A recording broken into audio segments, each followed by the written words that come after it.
తెలంగాణలో ఉన్న ప్రజలందరికీ ఒక నమస్కారం. మన ఊరు, మన ఇల్లు, మన పిల్లల భవిష్యత్తు ఇవన్నీ మనం ఎవర్ని ఎన్నుకుంటామో దానిపైనే ఆధారపడతాయి. ఓటు అంటే ఒక బటన్ కాదు, ఒక జీవితాన్ని మార్చే ఆయుధం. గత 5 సంవత్సరాల్లో మీ ఇంటికొచ్చి, మీ పక్కన నిలబడి, మీ సమస్యలను విన్నవారి ఎవరు?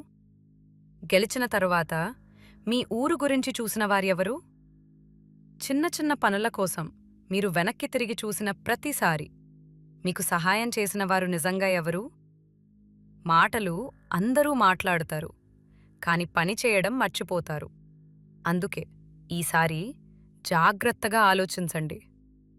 పక్క ఊరిలో రోడ్లు బాగున్నాయంటే, నీటి సమస్య లేదంటే, స్కూల్ కాంపౌండ్ కూడా కట్టేశారంటే, మన ఊర్లో మాత్రం ఇంకా అదే మట్టి రోడ్, అదే కష్టం. అలా ఉంటే ఒకసారి మీ మనసును అడగండి, మనం ఎవర్ని ఎన్నుకున్నాం? యువతకు ఒక మాట: మీ భవిష్యత్తు ముఖ్యం. మీ అమ్మనాన్నల కష్టాలు ఇంకో 5 సంవత్సరాలు పడకూడదంటే మీ ఓటు మీ బలం. ఇంటి పెద్దలారా, పార్టీ కాదు, జెండా కాదు, మనకు పనిచేసే వ్యక్తే ముఖ్యం. మన ఊరు, మన పిల్లల భవిష్యత్తు ముందుకు నడిపే వ్యక్తే ముఖ్యం. ఓటు అమ్ముకోవటమంటే మన ఊరునే మనమే వెనక్కి నెట్టినట్టే. ఈసారి మీ మనసు ఎవర్ని ఒప్పుకుంటుందో ఆ వ్యక్తికే మీ బలమివ్వండి. పోలింగ్ రోజున ఉదయమే 7 గంటలకు వెళ్ళండి.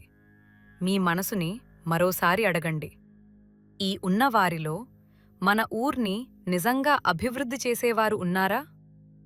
ఆ సమాధానమే మీ భవిష్యత్తును మార్చే శక్తి.